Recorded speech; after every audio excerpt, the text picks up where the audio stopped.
చెన్నూరు నియోజకవర్గంలో మూడవ విడత గ్రామ పంచాయతీ ఎన్నికలైతే జోరుగా కొనసాగుతున్నాయి. ఈరోజు మనం జైపూర్ మండలం ఇందారంలో ఉన్నాము. ఇందారంలో సర్పంచ్ అభ్యర్థి జక్కుల వెంకటేశం మనతో పాటు ఉన్నారు. వారిని అడిగి తెలుసుకుందాం, వారు గ్రామ పంచాయతీకి ఏం చేస్తారు తెలుసుకునే ప్రయత్నం చేద్దాం. చెప్పండి, ఇందారం గ్రామ సర్పంచ్గా అభ్యర్థిగా మీరు పోటీ చేస్తున్నారు.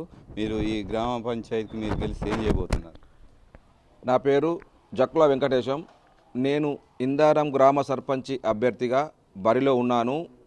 దివంగత కాకా వెంకటస్వామి గారి శిష్యునిగా నేను పేరు సంపాదించుకొని కాకా ఆశీస్సులతోని ఈరోజు ఇందారం గ్రామ సర్పంచిగా పోటీ చేస్తున్నాను. నేను గెలిచిన తర్వాత ఇందారం గ్రామంలో సింగరేణి అధికారులతో మాట్లాడి యువతకు ఉపాధి కల్పిస్తా. అట్లాగే ఇందారంలో కబ్రస్థాన్ విషయంలో నా వంతుగా సర్పంచ్గా గెలిచిన తర్వాత దాని విషయంలో నిన్న పోతే ఒక ఇద్దరు ముగ్గురు చెప్పిండ్రు. డెవలప్మెంట్ విషయంలో కబ్రస్థాన్కు 100% నా వంతుగా కృషి చేస్తా డెవలప్మెంట్ విషయంలో. అలాగే హిందూ సంప్రదాయ ప్రకారం గోదావరి నదిలో దహన సంస్కారాలు జరగాలి. అక్కడ శ్మశాన వాటిక లేదు.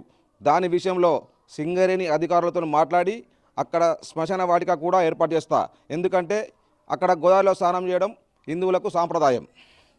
అలాగే ఇందారంలో నిన్న దొరగారిపల్లె పోతే నాలీల ప్రాబ్లం ఉంది. ఆ ప్రాబ్లం విషయంలో 100% నేను సర్పంచ్ గెలిచిన తర్వాత కృషి చేస్తా. నజీర్పల్లెలో బస్ స్టాప్ విషయంలో కొంతమంది అడుగుతుండ్రు, దాని విషయంలో కృషి చేస్తా.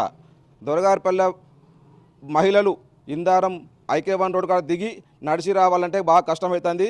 అక్కడ బస్సు ఆపుతలేరట. దాన్ని కూడా బస్సు ఆపే విషయంలో కష్టపడతా, కృషి చేస్తా. ఏ విషయంలో కూడా నేను అందుబాటులో ఉన్నా. నేను సర్పంచ్ ఉన్న 5 సంవత్సరాలు ఏ పొరపాటు చేయలేదు. నా మీద ఎంతోమంది ఎన్నో చెప్తున్నారు. ఏ ఒక్కరు కూడా ముందుకు వచ్చి నేను తప్పు చేసినా అని చెప్తే గ్రామ పంచాయతీ ఆఫీసు ముందు ముక్కు భూమికి రాస్తా. నేను ఏ అవినీతిగా ఏ రూపాయి సంపాదించలేదు. నేను సర్పంచ్ గెలవక ముందు నాకు 7 ఎకరంల భూమి ఉండే. ఇప్పుడు ప్రజెంట్ నేను సర్పంచ్ అయిన తర్వాత 7 ఎకరాల భూమి అమ్ముకున్నా. నేను అమ్ముకున్న విషయం అందరికీ తెలుసు. దయచేసి ఇందారం గ్రామ ప్రజలు ప్రతి విషయంలో నేను అందరికీ సహకరించిన, నేను సహాయం చేసిన కుటుంబాలు ఎన్నో ఉన్నాయి. వాళ్ళందరూ నాకు తెలుసు, వాళ్ళకు తెలుసు. వాళ్ళు నాకు నీకు ఎందుకు బిడ్డ మేము ఉన్నాం కదా అని చెప్తుండ్రు. నేను తప్పకుండా ఇందారం గ్రామ పంచాయతీ అభ్యర్థిగా కత్తెర గుర్తుకు ఓటు వేసి నన్ను గెలిపియండి.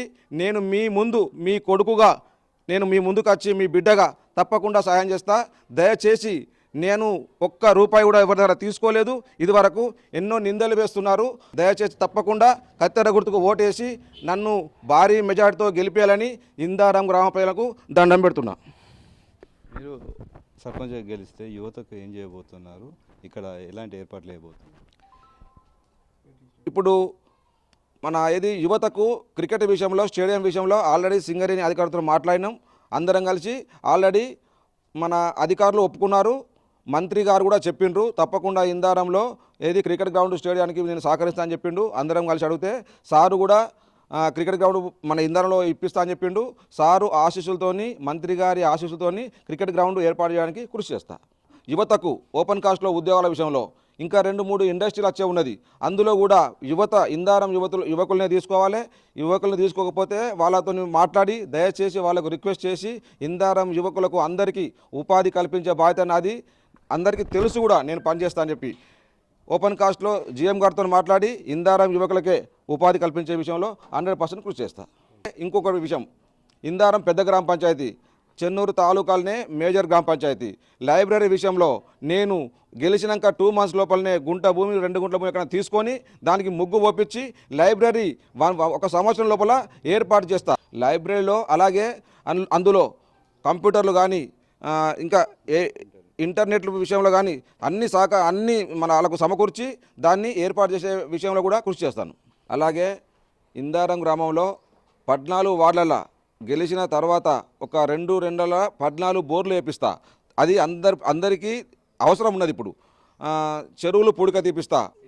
CC రోడ్లు నిన్న పోతే అందరు అడిగారు సీసీ రోడ్లు ఎక్కడ లేవో. మొన్ననే ఆల్రెడీ ఇందారం రాజు రహదారి బస్టాండ్ నుంచి హనుమాన్ టెంపుల్ దాకా మంత్రి గారి సహాయంతో రోడ్డు వేయడం జరిగింది. ఇప్పుడు దాని విషయంలో ఇక్కడ నుంచి శివారం వరకు పోయే ప్రజలు సంతోషపడుతుండ్రు. అది మంత్రి గారి సహాయంతోనే ఆ రోడ్డు వేయడం జరిగింది. మంత్రి గారు ఎప్పుడు కూడా ఇందారంకు సహాయం చేయడంలో వెనుక ఉండడు. సారు కాలు మొక్కైనా కూడా నేను పనిచేస్తాను ఇందారంలో, నేను సర్పంచ్ గెలిచిన తర్వాత. సెంట్రల్ లైటింగ్ విషయంలో కూడా ఇందారంలో ఎక్కడా లేదు గ్రామ పంచాయతీ, పెద్ద గ్రామ పంచాయతీ కాబట్టి కరీంనగర్ డిస్టిక్లో ఒక గ్రామ పంచాయతీ చూసినా సెంట్రల్ లైటింగ్ మెయిన్ రోడ్లల్లో సెంట్రల్ లైటింగ్ విషయంలో కూడా సార్తో మాట్లాడి కృషి చేసి ఆ లైటింగ్ కూడా ఏర్పాటు చేస్తానని ఇందారం గ్రామ ప్రజలకు హామీ ఇస్తున్నాను. ఇందారం గ్రామంలో మెయిన్ చౌరస్తాలో సీసీ కెమెరాలు నేను గెలిచిన తర్వాత ఏర్పాటు చేయడానికి కృషి చేస్తా. Okay, thank you. మొత్తానికి ఇందారం గ్రామ పంచాయతీ మాత్రం అభివృద్ధి దిశగా మాత్రం నేను పయనిస్తాను. ఖచ్చితంగా నన్ను సర్పంచ్గా గెలిపిస్తే మాత్రం ఈ ఇందారం గ్రామంలో, ఇది పెద్ద జైపూర్ మండలంలో పెద్ద గ్రామ పంచాయతీ కాబట్టి ఇక్కడ ఓపెన్ కాస్ట్ ప్రభావిత ప్రాంతం కాబట్టి సింగరేణి అధికారులతో మాట్లాడి గ్రామాభివృద్ధికి మాత్రం కృషి చేస్తాను. యువతకు మాత్రం ఉద్యోగ అవకాశాలు, ఓపెన్ కాస్ట్లో ఉద్యోగ అవకాశాలు కల్పించే విధంగా సింగరేణి అధికారులతో మాట్లాడి మాత్రం ఇక్కడున్న యువతకు మాత్రం ఉద్యోగ అవకాశాలు కల్పిస్తా. చదువుకునే పిల్లలకు మాత్రం ఇక్కడ ఇందారంలో లైబ్రరీలో మాత్రం ఇంటర్నెట్తో పాటు ఒక కంప్యూటర్ పెట్టి వారికి ఉద్యోగ అవకాశాలు రావడానికి మాత్రం కృషి చేస్తా అని చెప్పి మనతో పాటు ఇందారం సర్పంచ్ అభ్యర్థి జక్కుల వెంకటేశం తెలిపారు. కెమెరామెన్ మహేష్తో శ్రీనివాస్, ఇందారం నుండి.